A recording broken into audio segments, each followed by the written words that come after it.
Oke, warga Kabupaten Kediri kembali bersama Bincang Demokrasi KPU Kabupaten Kediri. Kembali kita berbincang dengan Pak Toto Haryono, Komisioner Bawaslu Provinsi Jawa Timur, salah satu tokoh yang terlibat dalam penyelenggara sejak terjadinya pemilu pasca reformasi. Kita akan mendengarkan beliau kira-kira apa cara, solusi, strategi, dan nasihat beliau pada kita, baik itu penyelenggara, peserta maupun bagi masyarakat dalam menghadapi pemilu serentak tahun 2028, baik itu pemilu maupun pemilihan, sehingga cita-cita bersama kita mewujudkan pemilihan yang jujur, adil, langsung, umum, bebas rahasia, dan menghasilkan para pemimpin yang bisa mengembangkan Indonesia, mengembangkan Kabupaten Kediri menjadi lebih baik, bisa terwujud. Mas Toto, sekarang kira-kira apa Mas yang harus atau mungkin petunjuk jenengan bagi kami penyelenggara, sama penyelenggara, bagi warga Kabupaten Kediri, mungkin nanti bisa terpisah-pisah ya Mas, termasuk untuk peserta, apa sih yang harus dilakukan, kiat-kiat agar nanti cita-cita pemilu serentak 2024 itu sesuai dengan harapan kita, bahwa tercipta hal yang dinamis, pemilu juga berjalan secara bagus, kemudian outputnya adalah menghasilkan pemimpin yang berkualitas. Ya. Prinsipnya pemilu itu pilar-pilarnya kan penyelenggara, peserta, pemilih, lalu pemerintah dan stakeholder yang lainnya. Ini semuanya pemilu yang sekarang ini harus, pikiran kita ini harus kita kembalikan ke masa reformasi. Kita harus flashback. Sama dengan kalau tahun 55, pikiran kita itu ke arah penjajahan. Kenapa? Waktu zaman penjajahan itu, ya namanya dijajah, tidak bisa kita memilih diri sendiri. Aturan sama dengan waktu reformasi. Waktu reformasi itu pemilih tidak bisa memilih sekehendak hatinya sesuai dengan peserta, tidak mendapatkan haknya sebagai peserta pemilu. Meskipun prinsipnya sama, dulu juga luber.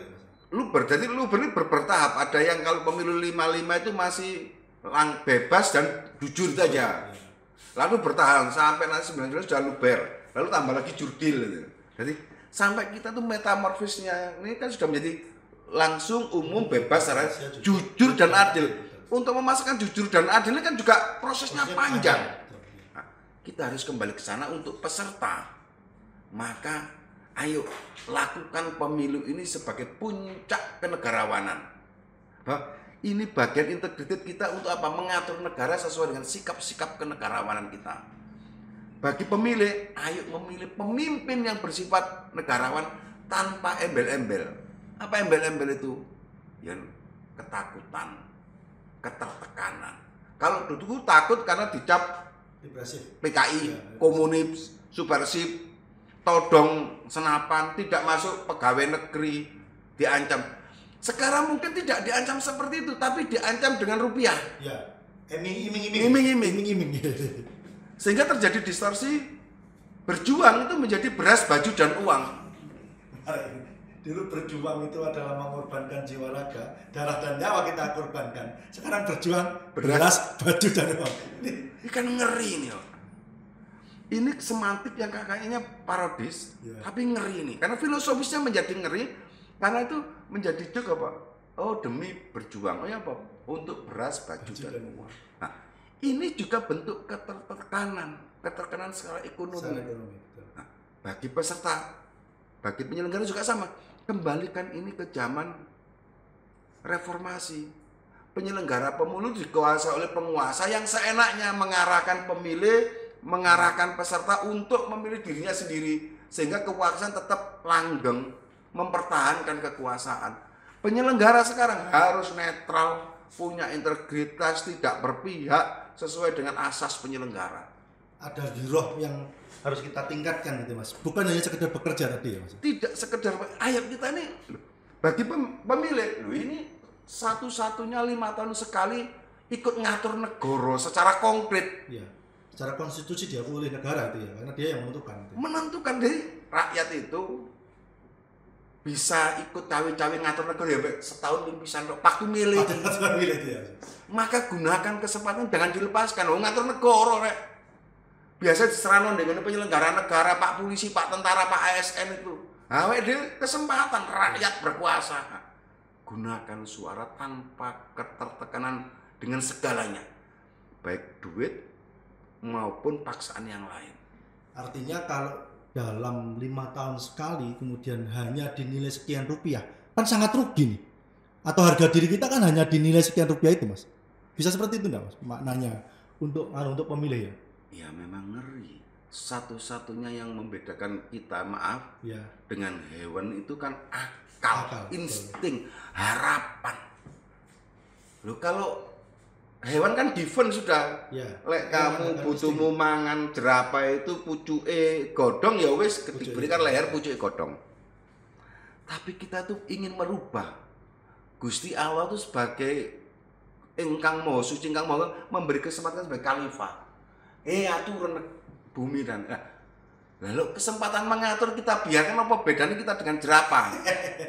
Hanya mengadakan insting dan hasrat itu nafsu itu. Sifat merubah ini loh. Dan kita merasakan inilah bedanya materialisme dan spiritualisme itu. Nah, wong Indonesia makhluk Pancasila, Bung. Apa berketuhanan? Percaya pada sesuatu yang tidak tampak.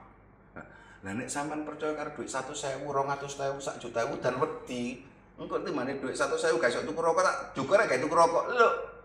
Ini berarti berketuhanan bunyi-bunyian, bukan tindakan. Ya wis, beragama dalam konteks bunyi-bunyian. Bunyi-bunyian. Jadi ya wis tamat sudah. Ya jangan berharap kita menjadi republik ini menjadi lebih baik. Ya wis sing kowe dodol-dodolono sak teruse dodolan. Sak teruse regane ndok hancur. Karena yang dipilih juga sudah merasa modal itu kan jadi transaksional, kapitalisme. Apa? Mendasarkan segala sesuatu pada yang nampak. Loh, kowe tak tuku kok. Lah kita kan ndak, aku memilih yang terbaik. Muga-muga pilihanku 5 tahun dadekno pemimpin sing negarawan, sing iso ngatur rakyat. Aku oleh balasan apa? Selama 5 tahun setiap pemimpin itu membuat kebijakan dan bermanfaat, aku oleh ganjaran terus. Amal jariah. Pemilu ini. Tapi sebaliknya, kalau kita terima duit 100.000 atau 200 segala 1 juta, setiap ada kebijakan yang salah, saya akan menerima timpaan itu diakumulasi di hari akhir. Ini yang menarik. Jadi pada konteks penyelenggara kita tetap melibatkan nilai spiritualitas bahwa apapun yang kita lakukan memiliki dampak, memiliki efek dan pertanggungjawaban di belakang hari. Ini sangat istimewa, Mas. Itu untuk pemilih ya, Mas. Sekarang kalau untuk penyelenggara apa, Mas, kira-kira? Sama. Penyelenggara itu sebenarnya basic awalnya apa? Reformasi. Ini kesempatan kita untuk apa? Lu dibayar negara, bro. Nah kalau enggak kita kan makan baje buta gitu loh. Dibayar negara lalu kita melewatkan pencuri paling-maling ini untuk jadi pemimpin. Ya, dan kita tidak berbuat apa-apa. Lu betapa jahatnya kita. Kalau pemilih masih enak. Pahalanya pemilih tentu lebih tinggi. Surganya pemilih itu lebih tinggi daripada surganya penyelenggara yang dia berteriak karena dia memang dibayar. Lah wong wis dibayarin lho kok ya jegideg ae. Itu double. Dosane murokap. Dolim didolimin itu. Apa bedanya kita dengan jerapah? Itu untuk penyelenggara. Sama dengan peserta. Lalu kamu hanya mengandalkan merebut kekuasaan. Ya wis yang penting aku tuh kuasa tak dem-dem duit. Sing penting sok ngakali penyelenggara. Memanipulasi hukum rakyat tak duit aku meni kuasa. Apa bedanya dia dengan penguasa jerapah? Motivasinya adalah kekuasaan. Kekuasaan berarti dia materialisme. Lek materialisme itu berarti dia nyembah togut. Artinya dia apa? Penyembah berhala. Sementara kita lahir procot di Indonesia itu wajib berketuhanan. Lek kon gak kepingin berketuhanan ya kono nang Cina, nang kono nang Amerika. Iki Indonesia, Bung, yang semuanya harus bersandar pada sesuatu yang tidak tampak. Itu bedanya itu. Apa kok sampai kebenaran itu memang harus direbut, diperjuangkan. Bung Karno bilang enggak bisa kemerdekaan itu given. Ini harus direbut, Bung. Maka ada sikap radikal dan revolusioner yang sekarang semuanya itu menjadi distorsi. Sama dengan berjuang tadi. Kalimat radikal, kalimat merdeka nggak main-main, Bung. Mahardika Ini maklumat Presiden Soekarno yang belum dicabut sampai saat ini. Maklumatnya 31 Agustus 45. Merdeka itu mahardika satu jalan. Satu jalan bagi manusia Pancasila itu apa? Jalan ketuhanan, jalan ketauhidan. Karena itu simbol kita itu merdeka atau mati. Menyerah orang enggak ada orang Indonesia menyerah itu. Artinya bahwa bagi peserta kita berharap sebagai penyelenggara mereka mengalihkan motivasi yang semula adalah berkuasa tapi adalah motivasi kenegarawanan. Sehingga prosesnya juga akan mengikuti. Yang namanya negarawan pasti tidak akan menghalalkan segala cara untuk mencapai posisi tersebut. Tapi kalau kekuasaan, maka bisa jadi itu terjadi. Hal-hal yang sangat mungkin dan selama itu sudah terjadi, tapi mungkin ya tetap. Saya sepakat dengan jenengan Mas bahwa segala sesuatu harus diperjuangkan. Yang namanya kebenaran, yang namanya keadilan itu harus diperjuangkan. Tidak bisa kita hanya diem, ya kita nunggu seperti Qadariyah lah. Nanti segala sesuatu dari Tuhan. Ya harus kita perjuangkan dan masing-masing kita melakukan sesuai tupoksinya masing-masing. Begitu Mas kira-kira Mas. Ya memang harus begitu karena keadilan, kemakmuran itu tidak ada alamatnya. Ya ada alamatnya itu. Bukan alamat palsu ya, tapi tidak ada alamatnya. Alamatnya harus itu tidak ada. Alamatnya itu di mana? Di kematian kita. Alamatnya adil dan makmur itu tidak ada. Kapan berhentinya? Ya wis mati. Maka ini harus kita perjuangkan namanya keadilan nilai. Terus dinamis. Kemakmuran juga dinamis. Ya samalah kalau Mbaya itu. Dhisik gak duwe sepeda motor, kepengin tuku sepeda motor. Dikek sepeda motor, jauh mobil. Kayak mobil, jauh helikopter. Artinya Bapak kalau hanya mengandalkan hasrat, mengandalkan nafsu manusia itu tidak ada habisnya Mas. Karena kita bukan materialisme, kita berketuhanan. Kita berketuhanan. Ini harus apa? Penyelenggara kita adalah penyelenggara yang berketuhanan. Peserta kita adalah peserta yang berketuhanan. Pemilih kita adalah pemilih yang berketuhanan. Sehingga satu titik kabeh golek sangu mati. Sangu mati. Sangu mati. Pemilih ini kan sangu mati kita, Pak. Ada kehidupan lagi setelah kehidupan. Itu kita gali. Aku 5 tahun bisa rek. Golek perbuatan sing amalnya mengalir 5 tahun gak lapo-lapo. Paribasane beribadah sak menit, hasilnya berpuluh-puluh kali. Itu apa? Demokrasi. Ya pemilihku nyoblos sepisan 1 menit, hasilnya 5 tahun. Efeknya 5 tahun. Kalau toh di tengah-tengah itu setelah itu kita mati dan kebetulan suara kita tuh bermanfaat, wis mati leye-leye bro, di akhirat bro, tetap menjadi amal yang mengadakan macaria. Ini konsep teologi yang menarik ini Mas.